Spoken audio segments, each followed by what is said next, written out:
வந்தவரை எல்லாம் ஆள வைப்போம். அது எமது இனத்தின் பெருமை. இனியும் சொந்தவரை மட்டுமே ஆள வைப்போம். அது எமது இனத்தின் அடிப்படை அரசியல் உரிமை. Fundamental political rights.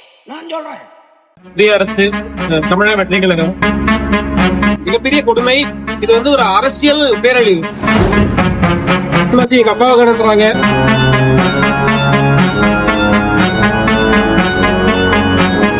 சுத்தி காமிக்கிறாங்க. அந்த குழந்தை மட்டும் காணா. ஒரு அமைச்சர் இருக்காரு. அமைச்சர்னா ஒரு பெரிய குற்றச்சாட்டு. போதை பழக்கம்.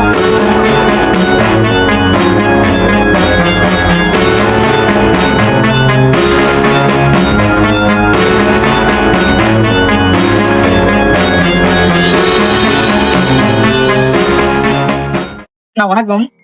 இப்போ வந்து தமிழக ஆட்சி நடந்துட்டு இருக்கு. தமிழக ஆட்சி இடைத்தேர்தல் வேறு வரப்போகுது. இந்த ஆட்சியை வச்சுதான் இடைத்தேர்தல ரிஃப்ளெக்ட் ஆக போகுது. இப்போ இந்த இடைத்தேர்தலுக்கும் இந்த ஆட்சிக்கும் என்ன விதமான ஒரு சாட்டிஸ்பேக்ஷன் மக்கள் இருக்காங்க. மக்கள் வந்து சந்தோஷமா இருக்காங்க. இடைத்தேர்தல் ஆரம்பிச்சுதான் வந்து கண்டிப்பா ஜெயிக்கும் அப்படிங்கிற மாதிரி ஏதாவது மனநிலை உங்களுக்கு இருக்கா?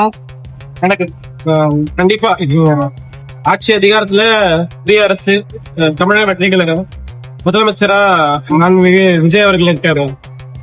இது ஒரு மாற்றம் அப்படின்னு சொல்லிதான் இந்த ஆட்சி அமைந்தது.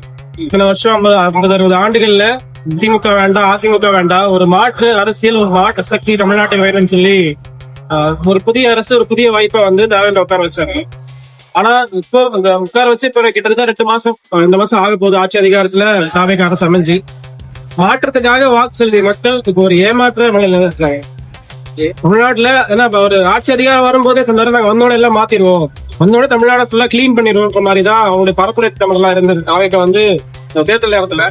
ஆனா அவங்க ஆட்சி அதிகாரத்துக்கு வந்து முதலமைச்சரா பதவியேற்க சொல்றாரு, ஒரு 6 மாசம் டைம் வேணும் அப்படின்னு கேட்டிருக்காங்க. இந்த 6 மாசம் கழிச்சு மறுபடியும் நீங்க ஏதாவது கேளுங்களேன், 6 மாசம் ஆயிருக்கு, இன்னொரு 6 மாசம் கொடுங்க, 1 வருஷத்துல டைம் தான் சரி பண்ணுவாரு. இது வந்து 1 வருஷம் இல்ல, 5 வருஷம் ஆனாலும் இதனால சரி பண்ண முடியாது. ஏன்னா நீங்க நல்லா 2 மாசம் ஆட்சி அதிகாரத்துல நல்லா கவனிச்சிருந்தீங்க, சமூக ஊடகத்துல மெயின் ஸ்ட்ரீம் மீடியாக்கள் எல்லாம் பாத்துருப்பீங்க. உங்களுடைய ஆட்சி நிலைமை எப்படி இருக்கு அப்படின்னு பாத்துருப்பீங்க. தொடர்ச்சியா வந்து சமூக குற்றங்கள் வந்து அதிகரிச்சு, இத்தனை ஆண்டுகள் இல்லாத ஆட்சி அதிகாரத்துல இருந்த அரசுகள் இல்லாத அளவுக்கு குறிப்பிட்ட மாதங்கள்ல அதிகப்படியான வந்து குற்ற செயல்கள் வந்து அது பாலியல் வன்கொடுமைகளா இருக்கட்டும், கொலையா இருக்கட்டும், கொள்ளைகளா இருக்கட்டும், தொடர்ச்சியா வந்து தமிழ்நாட்டுல நடந்துட்டே இருக்கு. இது எதை காட்டுது அப்படின்னா இவங்க நிர்வாக திறமை வந்து காட்டுது. நிர்வாக திறமை எந்த இடத்துல இருக்கு அப்படின்றது. புதுசா வந்தவங்க என்ன பண்ண முடியும் அப்படின்னு சொல்ல முடியாது. நான் வந்தா நான் மாத்துவோம் அப்படின்னு அந்த ஆட்சி அதிகாரத்துக்கு வந்திருக்காங்க. கண்டிப்பா மாத்தி ஆகும். ஏன்னா இவங்க வந்த இந்த 2 மாசத்துல செயல்கள் அதிகமா வந்ததை விட குழந்தைகள் வந்து அதிகமா பாலியல் வன்கொடுமை செய்யப்படுறாங்க. அதை தடுக்க கூட இவங்களால முடியல அப்படின்றதெல்லாம் எந்த அளவுக்கு ஏற்றுக்க முடியும். சினிமால பெரிய உச்சபட்ச நடிகர் வந்து விஜய் முதலமைச்சரா இருக்காரு. சினிமால பேசுற வசனங்கள், சினிமால அவர் காட்டுற ஆக்ஷன், சினிமால அவர் செய்யற செயல்கள் எல்லாமே நிஜத்துல செஞ்சிருவா இருக்கிற மக்கள் நம்பி வாங்கி செலுத்துறாங்க. ஒரு மாற்றமா இருக்கு. ஆனா அது மாற்றமா இல்ல, ஏமாற்றமா இருக்கு. மக்கள் இப்ப வந்து ரொம்ப வந்து ஆதங்கப்படுறாங்க. இவருக்கு வாக்கு செலுத்திட்டுமே, இதுக்கு அதாவது பேய்க்கு பிசாசுக்கு வாக்கு செலுத்திட்டோம், பேய பரவாயில்லைன்ற மனநிலை தான் பேசுறாங்க. இது நமக்கு வந்து எந்த ஒரு பின்னடைவும் கிடையாது. கிட்ட நம்ம தொடர்ச்சியா 15 ஆண்டுகள் நம்ம மக்கள் காலத்தில் நிற்கிறோம், மக்களுக்காக உழைச்சிருக்கோம், போராடி இருக்கோம், எல்லா காலத்திலும் மக்களுக்காக நின்று இருக்கோம். மக்கள் நம்மள ஏத்துக்கல, ஒரு மாற்றமா விஜய் ஏத்துக்காங்க. ஆனா இப்போ வந்து உண்மையான மாற்றம் என்ன, யாரு அப்படின்னா மக்கள் தேட ஆரம்பிச்சாங்க. தேடுற இடத்துல அந்த சீமான் 40 இருந்துச்சு. இப்போ இடைத்தேர்தல வந்து பாத்தீங்கன்னா 59 அண்ணன் அவர்கள் போட்டியிடறதா ஒரு தகவல் வெளியாயிருக்கு. அது எந்த அளவுக்கு உண்மை நினைக்கிறீங்க? இல்ல அதுலயும் வந்துட்டு பரவாயில்ல எல்லா இடத்துலயும் வேட்பாளரை போட்டோம் அப்படின்னு இருக்காங்க. சிறந்த திட்டமிடல் ஏதாவது உங்ககிட்ட இருக்கா? இது இந்த தேர்தல் முடிஞ்சு நமக்கு 2 மாசம் தான். 2 மாசத்துல இத்தனை இடைத்தேர்தல்கள் தமிழ்நாடு பார்த்திராத ஒரு வரலாறு இந்த இடைத்தேர்தல் வரலாறு. இது வரைக்கும் இப்படி நடந்தது எனக்கு தெரியல. இது முதல் முறையே வந்து வெற்றி பெற்றவங்க ஒரே மாசத்துல லட்சக்கணக்கான பேர் வாக்கு செலுத்தி அந்த இடத்துக்கு போனவங்க அந்த இடம் வேண்டாம்னு சொல்லி ரிசைன் பண்ணிட்டு இப்ப மறுபடியும் தாவே கலைஞர்லாம் மிகப்பெரிய கொடுமை. இது வந்து ஒரு அரசியல் பேரழிவு. இந்த மாதிரிலாம் நடக்கிறது தாவேக்கு அந்த மாதிரியான இந்த பேரம் நடத்துறதெல்லாம் வந்து இதுவரைக்கும் தமிழ்நாட்டு பார்க்காத அரசியல் தான். இப்போ 6 தொகுதி இடைத்தேர்தல், இதுல அண்ணன் செந்தமிழன் சீமான வந்து ஒரு தொகுதியில நிற்கிறாரு அப்படின்ற அறிவிப்புகள் சோசியல் மீடியாக்கள் வாங்கியுமே பார்த்தோம். கட்டாயம் நாம் தமிழர் கட்சி 6 தொகுதியில இன்னும் எத்தனை வேட்பாளர்கள் வந்து எத்தனை சட்டமன்ற உறுப்பினர்கள் வந்து அவங்க ராஜினாமா பண்ணி அந்த இதுக்கு இடைத்தேர்தல் வந்தாலுமே எத்தனை தொகுதிகளும் நாம் தமிழர் கட்சி வந்து போட்டியிடும். அதுல மாற்று கருத்து இல்ல. நாங்க தொடர்ச்சி மக்கள் கிட்ட போய்கிட்டு தான் இருக்கோம். மக்கள் கண்டிப்பா ஏற்றுப்பாங்க. நீங்க கண்டிப்பா நாங்க போட்டியிட போறோம். அண்ணன் சீமான் ஒரு தொகுதியில வெல்லணும் அப்படின்றது நான்கு கட்சியோட கனவு இல்ல, ஒட்டுமொத்த தமிழர்களுடைய கனவு. ஏன்னா ஒற்றை நபர் இப்ப நீங்க சட்டமன்றத்தை பாத்துருக்கலாம், நீங்க நேரலை பாத்துருக்கீங்க. சட்டமன்றமா இல்ல, அங்க போய் மக்களுக்காக பேசுங்க அப்படின்னா எதிர்கட்சியும் ஆளுங்கட்சியும் மாத்தி மாத்தி எங்க அப்பாவை கடந்துறாங்க. என்ன நடக்குதுன்னே தெரியல. இப்ப மக்களுக்காக சட்டமன்றத்தை பேசல, நபரை நம்ம சட்டமன்றத்துக்கு அனுப்பி மக்களுக்காக பேசணும்னா அது அண்ணா செல்வம் சீமான் அண்ணன் மட்டும்தான். டைம் அண்ணா சீமான் அண்ணா வேட்பாளரா நின்றார் அப்படின்னா உறுதியை வெல்லுவார். அதுல எந்த மாற்றமும் இல்ல. மக்கள் வந்து உறுதியை வாக்கு செலுத்துவாங்க. அண்ணா வேட்பாளர் நிற்கிற செய்திகள் நாங்களும் பார்த்தா எந்த மகிழ்ச்சி, பெரும் மகிழ்ச்சி. கண்டிப்பா அண்ணனோட வெற்றிக்கு நான் உழைக்கும். இப்ப வந்து அமைச்சர்கள் நிறைய பேர் செயல்படுறாங்க. இந்த அமைச்சர்கள் எல்லாரும் சரியான முறையா செயல்படுறாங்களா எப்படி? ஏன்னா ஒவ்வொரு அமைச்சர்கள் மேல ஒவ்வொரு விதமான குற்றச்சாட்டுகள் வந்துகிட்டு இருக்கு. அதான் என்ன குற்றச்சாட்டுகள் இடங்கள் இலக்காக்க முடியுமா, அதோட பாதகங்களுக்கு எப்படி இருக்கு நான் தெளிவுபடுத்த முடியுமா? இந்த அரசோட அமைச்சர்கள் பட்டியலாம் பாத்தீங்கன்னா யாரு எந்த துறை அமைச்சர்னு தெரியல. நீதித்துறைன்றாங்க. எந்த துறைக்கு யார் அமைச்சரா இருந்தா அவங்களுக்கே தெரியல. நீங்க ஒண்ணும் இல்ல, தாவேகாவுடைய கட்சியுடைய பொறுப்பாளர் இருப்பாங்க, உறுப்பினர்கள் இருப்பாங்கல்ல, இந்த துறைக்கு யார் அமைச்சர் போய் கேளுங்களேன், பேர் தெரியாது. ஒரே ஒரு தெரியும், முதலமைச்சர் விஜய் இருக்காரு. சரி, இந்த அமைச்சர் யாருன்னு தெரியாது அவங்களுக்கு. அப்படிதான் இன்னைக்கு அமைச்சர்கள் எல்லாமே இங்க இருக்கு. தொடர்ச்சியா அமைச்சர்கள் மேல வந்து நிறைய குற்றச்சாட்டுகள் வந்துட்டே இருக்கு. நிறைய சமீபத்துல கூட நான் ஒரு காணொலி பார்த்தேன். ஒரு அமைச்சர் மீது வந்து ஒரு போதைப் பொருள் பயன்படுத்துற மாதிரியான ஒரு காணொலி வந்துச்சு. அவரும் அதுக்கு ஒரு விளக்கம் கொடுத்திருக்காரு.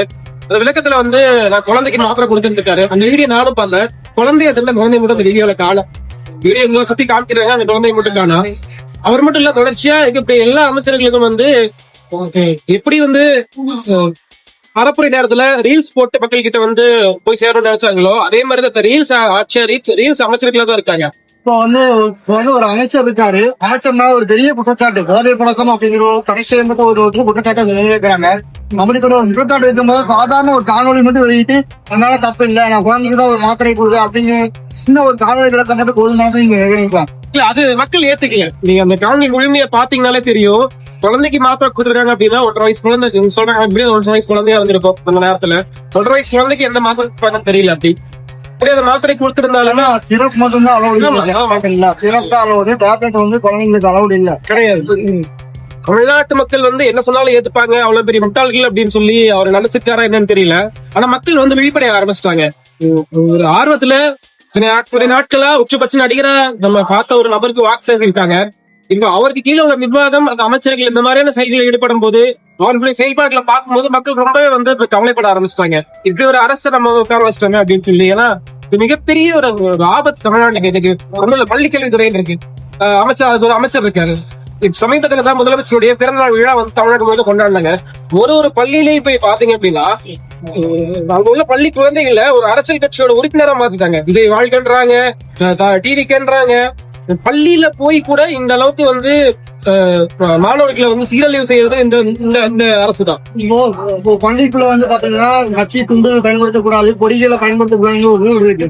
ஏன் அதை எதிர்த்து நாம் தமிழர் கட்சி வந்து ஒரு வழக்கு பதிவு இதை வந்து ஏன் முன்னெடுக்க கூடாது? இல்ல, இது கண்டிச்சு கண்டிப்பா நாங்க ஸ்டூடெண்ட் நிர்வாகிகள் எல்லாமே பேசியிருக்காங்க.